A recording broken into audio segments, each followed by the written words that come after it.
All right, what's up, ladies and gentlemen?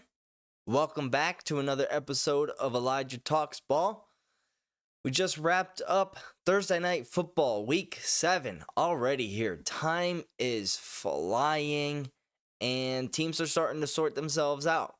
You know, at the beginning of the year, we always see a couple surprise hot starts and then some surprise slow starts. But as the week goes, things start to level a little bit. And as, of course, we get further in the season, the good teams really start to separate. And that's what we're starting to see with teams like the Saints, teams like, the Bengals. They're getting a little hot. Ravens started off 0-2. They're on a heater. So we're just going to break down Thursday night, Broncos and Saints, Sean Payton reunion, and then we're going to give a little bit of a recap of what's been going on in baseball the past couple days, updates on the series, and then obviously we got to touch on the two big trades of this week. Amari Cooper to the Bills and Devontae Adams back to the Jets, reuniting with Aaron Rodgers. How much does that do for their playoff hopes? We'll dive on into it. And then we'll give a couple maybe trade scenarios that you're looking for in the future. So before we jump into it, like and subscribe. Comment down below. Love to hear what you guys have to say. Any feedback on the videos. And then some takes that you have. What you've been impressed with so far this season. So without further ado, Broncos mollywop the Saints 33-10 in New Orleans. As I was saying, Sean Payton reunion with the team he won a Super Bowl with and, quite frankly, dominated the NFC South with Drew Brees at the helm. And you wondered, what was the reunion gonna be like? Because obviously you have to give a round of applause for Sean Payton. You guys were relevant for his entire tenure. He brought a Super Bowl to you guys, and, him and Drew Brees joined the squad during a dire time of need. Hurricane Katrina just devastated the area, and you guys needed a little bit of hope.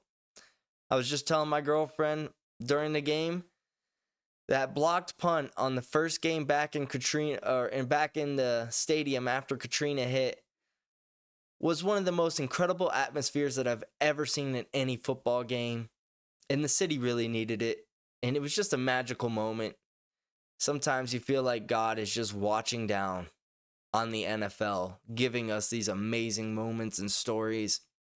So you can't tell the history of the NFL, the story of what this league is without mentioning that moment. And just an all-time cool moment. But then as we progressed, obviously, Sean Payton and Drew Brees dominated the NFC, pretty much playoff locks every year, even though they had some up and downs. Still a very tough squad to beat every year.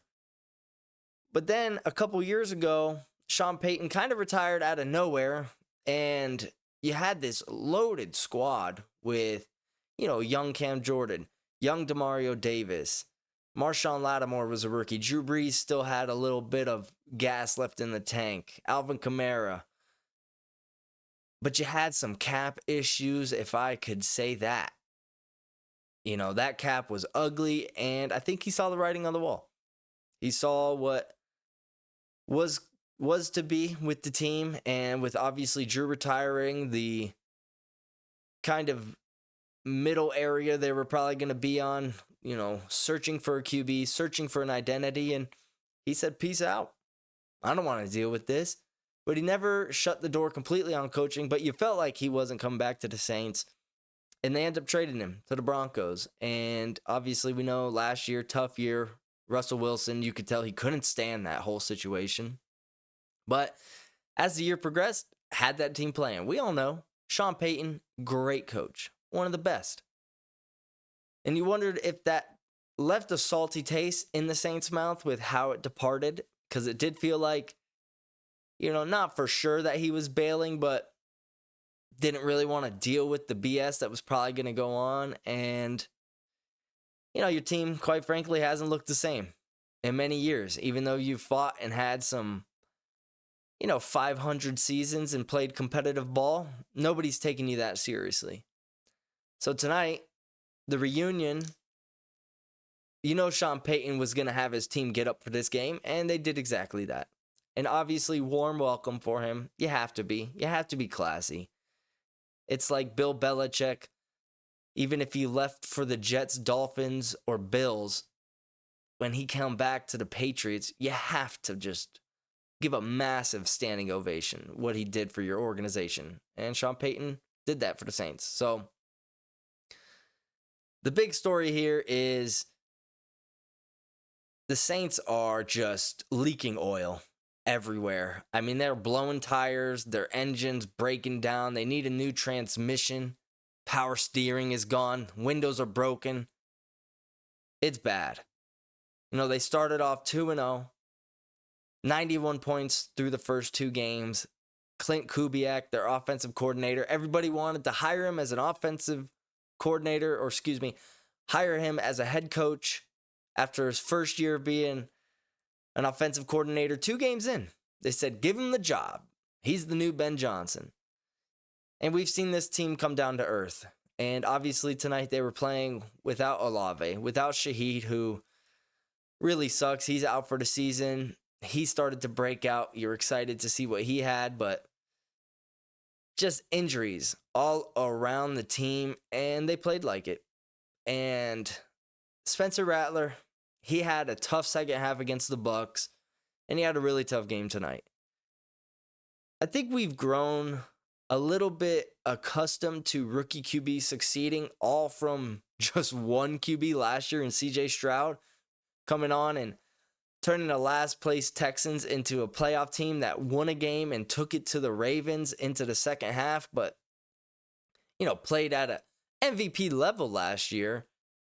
And now we have this expectation that, these rookie QBs, they should come in and first year, they should lead us to a playoff game and they should probably win it and they should play rookie of the year ball the entire year.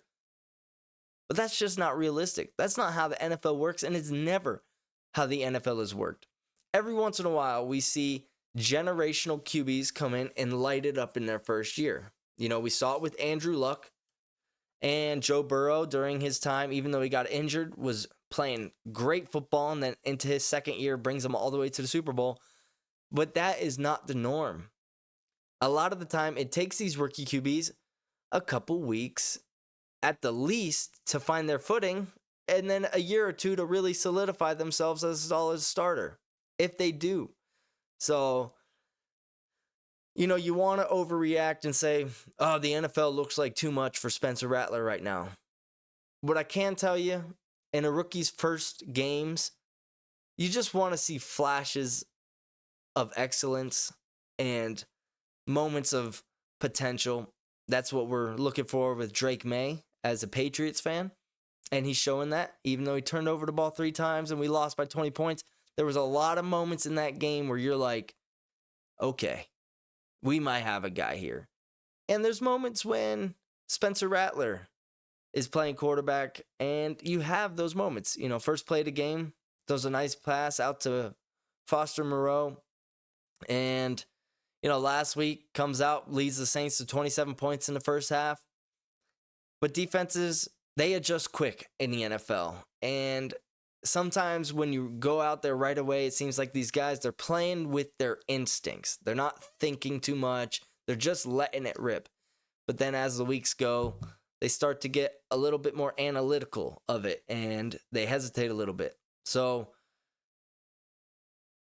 I think Spencer Rattler has some potential to be the quarterback of the future with the Saints, because you got to take this one with a grain of salt. Bucs defense, they're not bad. They're pretty good. They've had some struggles, but Todd Bowles, incredible defensive mind.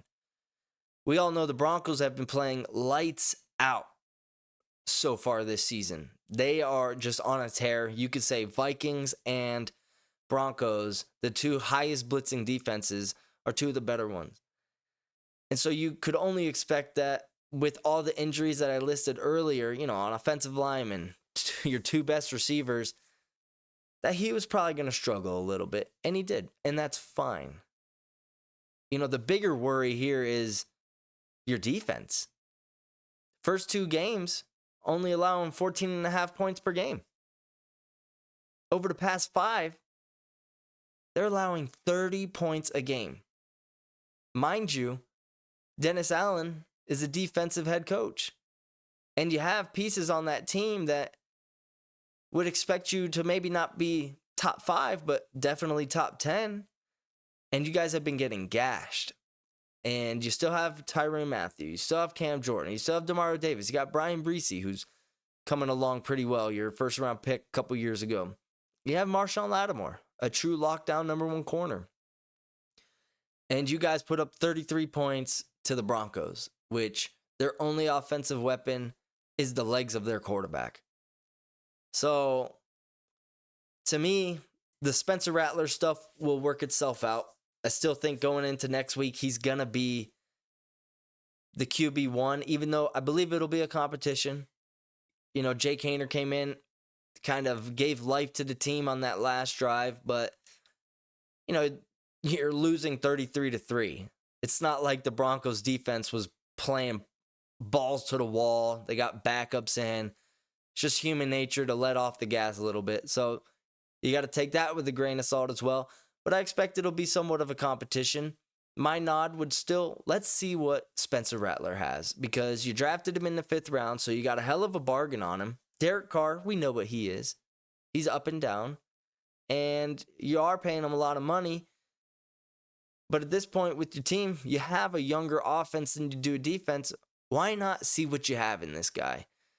And so whoever wins the QB job is going to get a chance, because Jake Haener out of Fresno State, only in his 2nd year. It's not like he's a 4th year, 5th year guy. He's pretty young too. So maybe you have something out of either one of those guys that you roll with in the future. You got to figure out this defense though. And Cam Jordan before the game was freaking amped up. He said, we know what we got to do. We're going to go out, we're going to tackle, we're going to play sound football, and we're going to get back to playing Saints defense. Well, you did get back to playing Saints defense. Just the Saints defense that we've seen for the past 5 weeks, not the first 2. So not quite sure where you go from there. We talked about coaches to be fired, Doug Peterson, Nick Sirianni. I think you got to add Dennis Allen's name to that list. You've been incredibly mid over his tenure, and this team is not devoid of talent, and now you're 2-5. So, real big crossroads here. Your season is borderline over, considering how the Falcons have been playing, and the Bucs just whooped your ass on Sunday. And quite frankly, the Panthers have looked pretty competitive. So, you guys might be jockeying for 4th place in that division. So we'll just have to see as the cards unfold, but I can only imagine that Dennis Allen is on the hot seat for the next couple weeks and the remainder of the season. Moving on to the Broncos, and I'll tell you what, since the Broncos got their doors blown off by Miami last year, losing 70-20, which is just, it's a college score, is what it is. This team has looked completely different. Sean Payton has turned this culture around. Vance Joseph has been earning each paycheck with their defensive performance. And you've got a lot to like. You got Baron Browning, young outside linebacker rushing the passer. Zach Allen, one of your interior defensive linemen having a hell of a year. Obviously, Patrick Surtain, who is the best corner in the league, wasn't even playing tonight, and you guys shut down the Saints. And then on offense, obviously, your 1st round pick, Bo Nix. And I'll tell you what, I watched a lot of college football last year, and I watched every snap of Oregon versus Washington both times. I do not remember Bo Nix being this fast. I mean, exactly what he looked like was Taysom Hill when he would get the ball on gadget plays for the Saints. But Bo Nix can throw it pretty well. And, he's not working with a great offensive line. He doesn't have a ton at the wide receiver and definitely not much at the tight end position.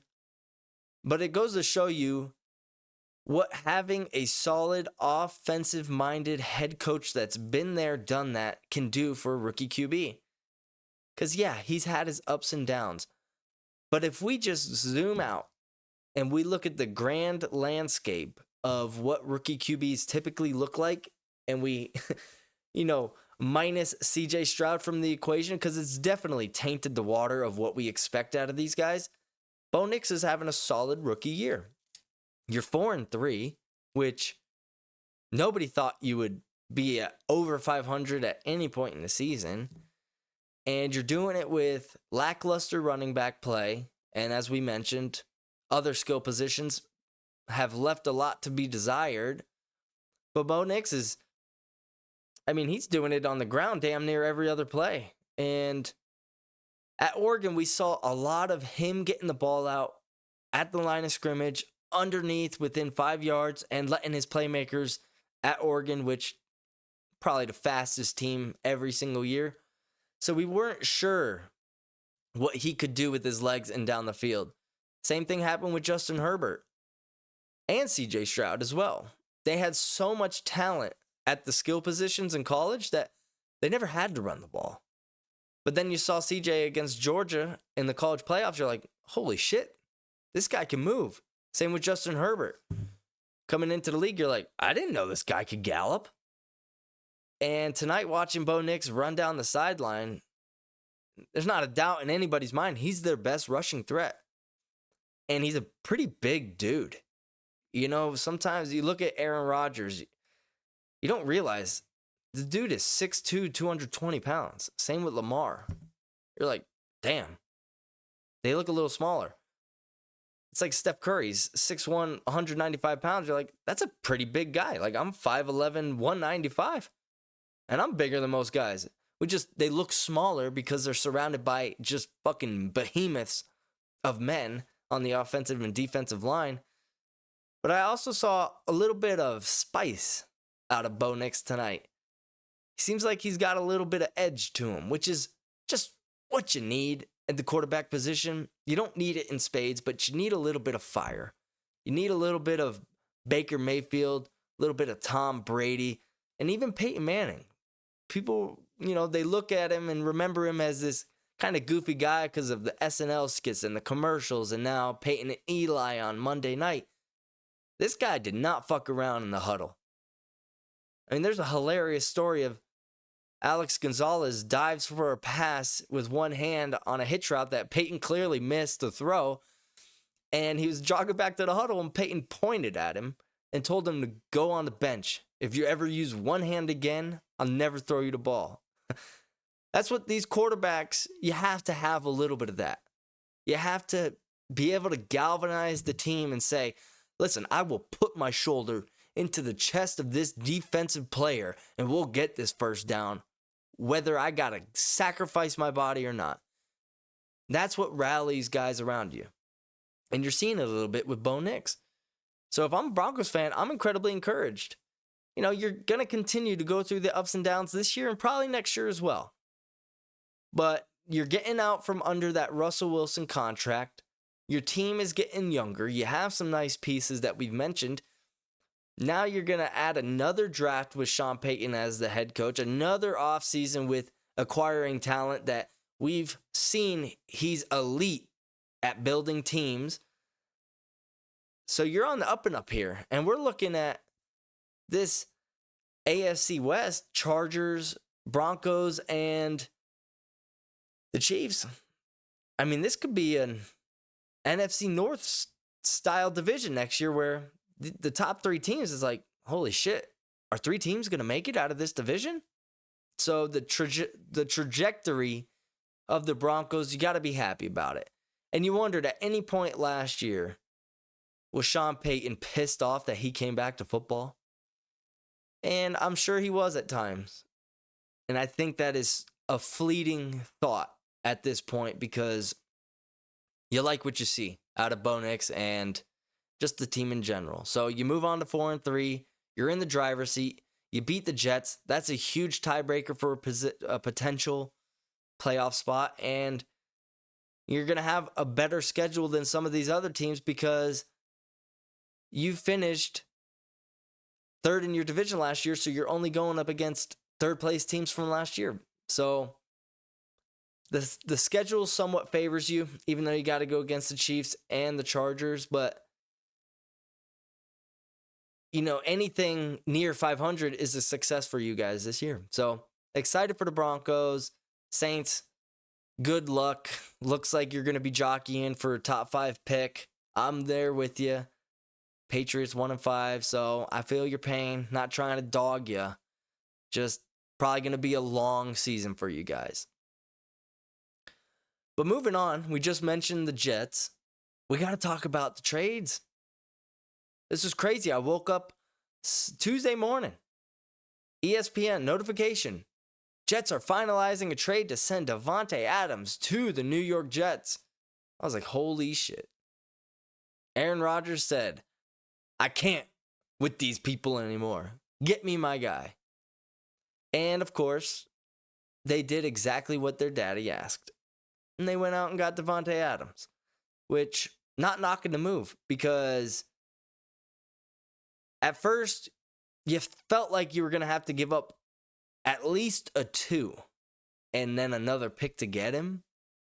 They got him for a conditional 3rd-round pick that only moves to a 2nd-round pick if he ends up being all-pro or they go to the AFC Championship game and he starts. It's probably not going to happen, either one of those things. Maybe the all-pro thing, but if either one of those things happen, the trade is easily worth a 2nd-round pick. So at that point, it's like, yeah. And now, if it doesn't, you get Davante Adams for the next year or 2 or 3, depending on what they do with the contract. And you only give up a 3rd-round pick. You're not going to get many players as good as Davante Adams for a 3rd-round pick, even at his age. So that is going to add a lot of life to the Jets. And, Monday night, they showed some fight. I just don't believe in this Jets team. Now, Garrett Wilson has really had a pretty damn good season, and he's a good receiver, but he needs to get a different jersey style. I can't look at the fucking sleeves on his uniform any longer without puking in my mouth. But now defenses, they got to focus on Davante Adams. So that's going to free up Garrett Wilson to be on the number 2 and really rock the slot. And this is going to help him as well because Davante Adams is going to help teach him the subtle things of reading defenses and sitting where Aaron wants. So much of potent wide receiver quarterback combos is just being on the same page, understanding the same look from the defense, and just finding open pockets. I mean, we've seen it with Kelsey and Mahomes. They're the best at it. Kelsey just says, I just find an open zone, he throws it to me. So I think Davante is going to help Garrett Wilson with that. And the one thing the Jets need to do, they just need to start running the ball more. They have an incredible backfield with Braylon Allen and Breece Hall. Those guys need to get at least 25 combined touches a game on the ground. Enough with this, we're going to throw it all over the place. Aaron Rodgers will end the year missing a limb if they continue to drop back 30 to 40 times a game. He can't take the hits. His offensive line is barely better than last year, which it was awful. Tyron Smith, not quite sure what's going on with that. He's been struggling. And you have all this horsepower sitting in the garage, but you're not revving the engine. So this is interesting. I'm excited to see how it goes. Obviously, not a Jets fan. Never have been. Never will be. So don't exactly want to see them succeed, but listen, you got to give credit to where credit's due. Great job executing the trade, and I feel bad for Jets fans. You guys deserve more. You've been loyal. You've stuck with this team. So if they do succeed, ultimately, you got to be happy. These guys all have families. All these fans, you bank on some of your happiness coming from your sports teams, and they've done the complete opposite. So maybe this is a wake-up call. And, you probably are going to be better. How could you not be better? Obviously. It does have a little bit of we're just going to try to piece this thing together and maybe it'll work. So sometimes stuff like that can fall out pretty hard. But we kind of know what Devontae is, and he's a Hall of Fame receiver, and he's good character. So I expect an upward trend. I think you guys will probably beat the Steelers. It just depends on how potent that pass rush is. But you got the guns to match up on offense now. And your defense, you did fire the guy that was the only good thing about your defense, or the only good thing about him was the defense, and you guys got fucking run on pretty hard against the Bills. You got to shore up some things on that side. You're not a very physical defense. You're good at pass defense, but maybe that works now because hopefully you'll be playing from the lead.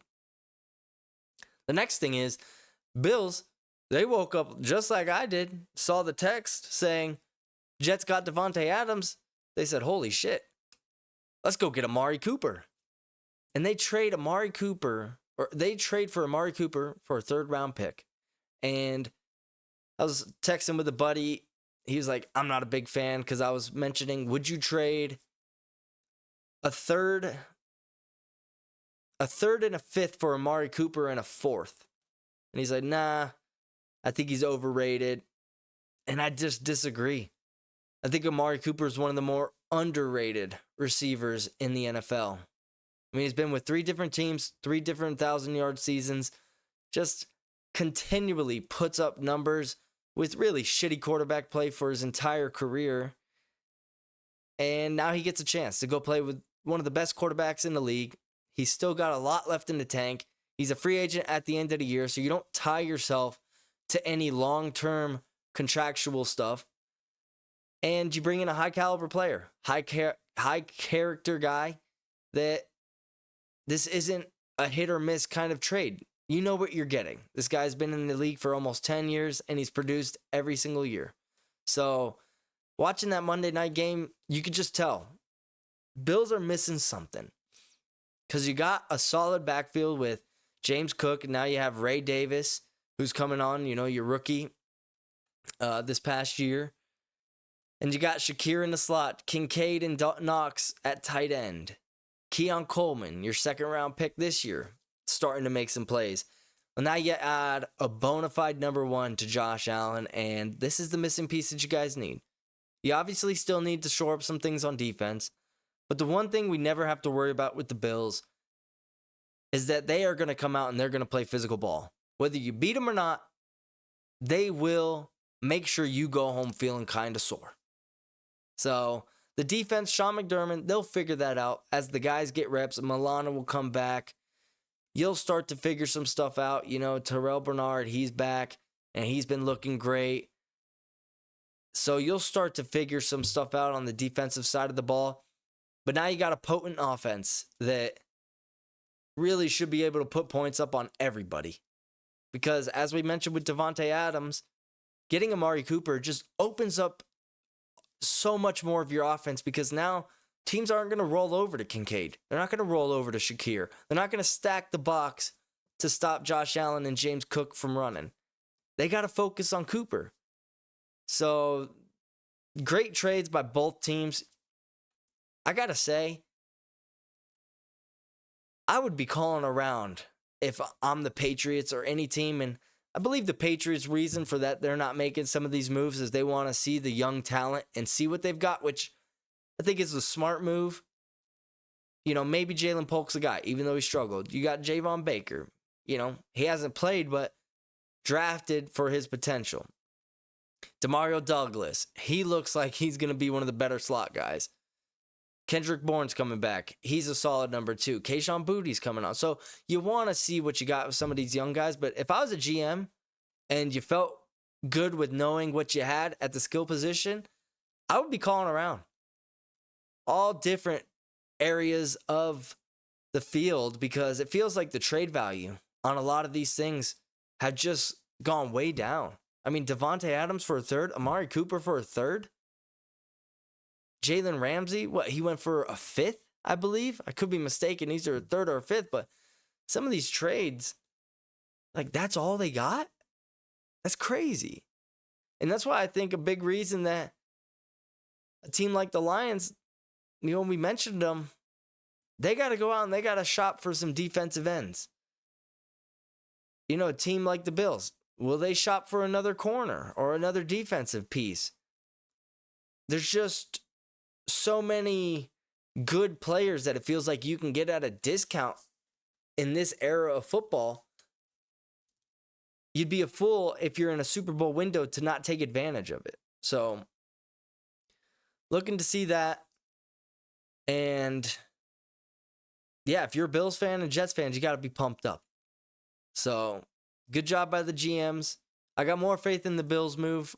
I like that move. It makes a little more sense.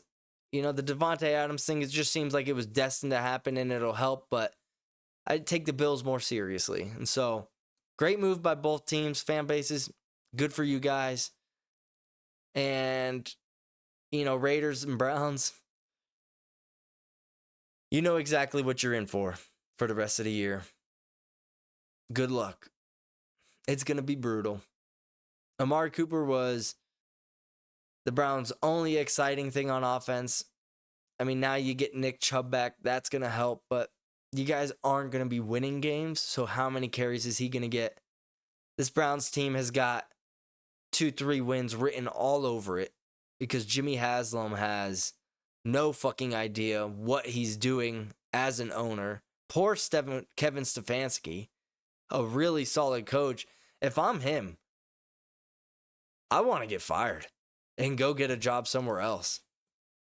Like, if he was a free agent in this offseason coming up, there would be teams lined up for him to be their head coach.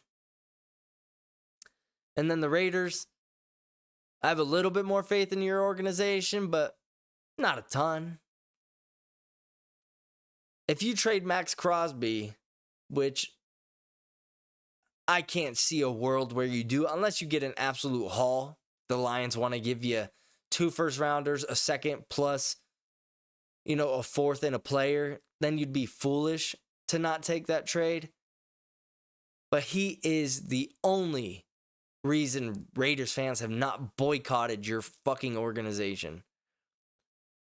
I'm the Patriots. I'm calling about Colton Miller, your left tackle. You're going to sell Davante Adams. Why not move on from your left tackle and just get one in the draft coming up this year? Because you don't got a quarterback. Now, do you trade a left tackle at any point? Probably not. They're incredibly valuable. But if you're in sell mode, which you can debate if they are or not in tank mode, I'm kind of on the fence about it. Davante Adams, that seemed like the marriage was just ending, headed for a divorce regardless of whether they were winning or not. He wanted out of there. Losing expedites that process. You still have a couple nice pieces on your team that if you plug the quarterback in and got, 1 or 2 defensive players, you're looking at a competitive team. I'm still calling them. I'm still calling them about every player on that team. And if you're the Raiders, every player on that team has got to be up for trade. You just got to make sure you get the right package for them. That wraps up the NFL. Just want to touch on MLB real quick. Tonight's game between the Guardians and the Yankees was one of the best baseball games I've watched in my life. The first 7 innings, I fell asleep, not going to lie. 3-1, pitching duel, not much happening. But holy hell did these teams rip the smelling salts come the 8th inning and later. Emmanuel Clase comes in with 2 outs to get the 4-out save, best reliever by far in the MLB this year and over his career, dominant. 101-mile-an-hour cutter. Disgusting. Can place it with the best of them. Gets Aaron Judge with Juan Soto on first base after drawing a 4-pitch walk down to 2 strikes. And Aaron Judge just takes a cutter outside and hits it where the ball's pitched, rockets it over the wall scraper to tie the game in the top of the 8th with 2 outs, 3-3. Well, you know what happens next? Giancarlo Stanton comes up with his Fred Flintstone style plate appearance and just takes his club and shits on the ball all the way to center. 4-3 Yankees. Cleveland fans dejected, heartbroken, miserable. Nothing happens bottom of the 8th inning. They move on top of the 9th. Yankees get another run. This game's over. Luke Weaver's coming in, been dominant so far in the past few months for the Yankees. Well, they get a base runner. And then they get a double play. And it's like, yeah, this game's definitely over now. So you got 2 outs, runner on first. They pinch hit the rookie outfielder, and excuse me, I can't remember his name. He hit a baseball so freaking hard that I feel bad for that ball's family. And he tied the game up bottom of the 9th with a 2-run bomb. And that place was rocking. I feel bad for the fans that left, which you should know at this point, never leave a game early, especially if it's only a 2-run game. You can't leave because you're going to miss history. And that's exactly what happened. Tied the game 5-5, going to extra innings, which I love the runner starting on second in the regular season. Helps get these games over quicker. But I love that in the postseason, they kept it traditional rules, bases clear to start the innings. Yankees, they go down. I don't know if it was 1-2-3, I can't remember, but nothing happens for the Yankees, top of the inning. But the Cleveland Guardians, and who else than David Fry, their catcher, their spark plug, their feel-good story, hits a 2-run walk-off homer off of Clay Holmes. And man, did you guys need this win so bad. And boy, did we need this game as MLB fans so bad. Because the playoffs from wild card all the way through the ALDS, electric baseball. So entertaining, so much fun. Been loving every inning. But the ALCS and NLCS has been pretty underwhelming so far. All games uncompetitive. Yankees up 2-0. Dodgers up 2-1. Nothing really been close so far. Man, if the Guardians obviously still think the Yankees are going to win the series, you never know. But Guardians fans, soak in this moment because you're going to have a memory to tell your kids for the rest of your life and to tell your spouses, and you got to cherish that. And this gives you life. You still got 2 more games in a row at home, and you have a chance. You have some hope. That place is going to be rocking tomorrow because I can guarantee you, you lost this game, especially in the fashion of how you would have if you didn't come back, the place would have been dead. It would have been, you're down 3-0. We didn't think we were going to win the series in the first place. Can we just get it over with? But now, you have a solid pitching performance from your lights-out bullpen, and you string together a couple hits. You're tying the series up 2-2, and you still got another home game. And you have the momentum. So, series much alive in Cleveland. And the Mets and Dodgers, kind of another snoozer of a game. First 3 innings, awesome. Ohtani leads off the game with a home run. Fucking sweet. Bottom of the inning, Mark Vientos. Just incredible stretch he's on right now in the postseason. Ties it up. Solo homer. Dodgers add a couple runs. Top of the inning. Mets, they add another one bottom of the inning. And then it just kind of all started to unravel. Dodgers just have so much firepower. And, we see this in the playoffs every year. You have a team that sneaks in, wins the wild card, upsets in the ALDS, And then they just meet the team that's too good. And the Dodgers, through the first 3 games against the Padres, look like classic choke Dodgers. But then their freaking pitching staff went on 33-inning scoreless streak. And it hasn't been the same since. Kike Hernandez is just born for postseason playoff baseball. And Shohei Ohtani's heating up. Mookie Betts, Teoscar Hernandez, this pitching staff, Yamamoto, Walker Buehler, 18 swing and miss yesterday. He's starting to feel it a little bit. And Blake Trinan, your closer, disgusting. I could throw a touchdown pass against the 85 Bears before I could get contact off of Blake Trinan. That's how freaking sick his stuff is. So now they're down 3-1 as they win again tonight. Mets probably win 1 game.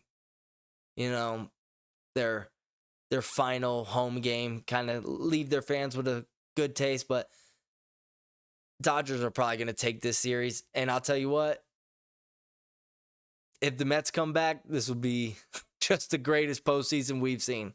So, like I said, I got Yankees, Dodgers, World Series. Just these 2 teams are too good. The Dodgers just seem like they're clicking right now. And I can't see a way they wouldn't win the World Series if they just continue the trajectory that they're on. Pitching, great. Hitting, great. Ohtani's waking up. Another good thing, if you handle this series tomorrow and the Yankees, even if they win tomorrow, it's like there's still going to be about a week before the World Series that if you win tomorrow, you don't got to play. That gives Freddie Freeman to heal up a little bit. He's been dealing with that ankle injury, so you get healthy, you reset your pitching staff.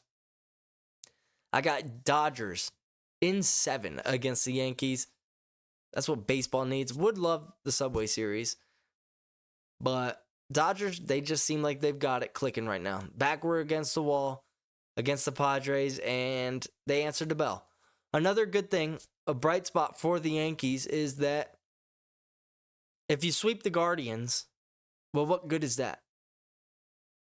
You have to get a little bit of resiliency, a little bit of tenacity to win the World Series. So losing a game in heartbreaking fashion like this, maybe it galvanizes you. We're going to see what the Yankees are made of. Because both teams, Yankees and Dodgers, we thought they were soft. But the Dodgers answered that last week against the Padres. They're not soft.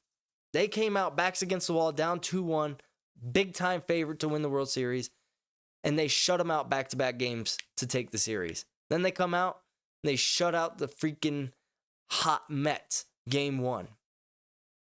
So now we're going to see, Yankees, what are you made of? Are you made of steel or are you made of cotton? So, hopefully, for MLB's sake, we see the Yankees and Dodgers, just Ohtani, Judge, Soto, Betts, Freeman, Cole. That's awesome. And that's what MLB needs. Because the ratings have been up so far in these playoffs. I think we're starting to revisit a better era of baseball. We went through a slump from, 2010 to 20. Early 2000s, some of the best baseball you'll ever see. Starting to rekindle things a little bit here with, obviously, Ohtani, Judge, Soto, Fernando Tatis, Ronald Acuna. There's just Paul Skeens. There's so many awesome young players. Ellie De La Cruz for the Reds. If you haven't watched him, you don't know who I'm talking about, Google Ellie De La Cruz. You'll never see anything like it. It's incredible. So a lot of young talent that is helping baseball get these higher ratings. And, just love to see best against the best. Sometimes it's nice. David versus Goliath. Guardians versus Dodgers. That'd be cool. But it is great to see Goliath versus Goliath. I was talking to my girlfriend the other day. When the Seahawks played the Patriots in the Super Bowl, the year Malcolm Butler had the greatest play in Super Bowl history, those two teams would have beaten any team of that decade in the Super Bowl. They were that good. And they clashed heads and gave us a classic. So these two teams, best in baseball, want to see what they can do against each other. But more importantly, guys, enjoy your week. Hope you enjoyed the video. Like and subscribe. Stay safe out there. If you're living up north, get out your muck boots, get out your fleece hoodies, because it's cold. It snowed here today. We're in for it, baby. Long winter coming ahead. Hopefully we get some awesome sports action to get us through it and lube up the process. So, guys, enjoy your day. Peace out.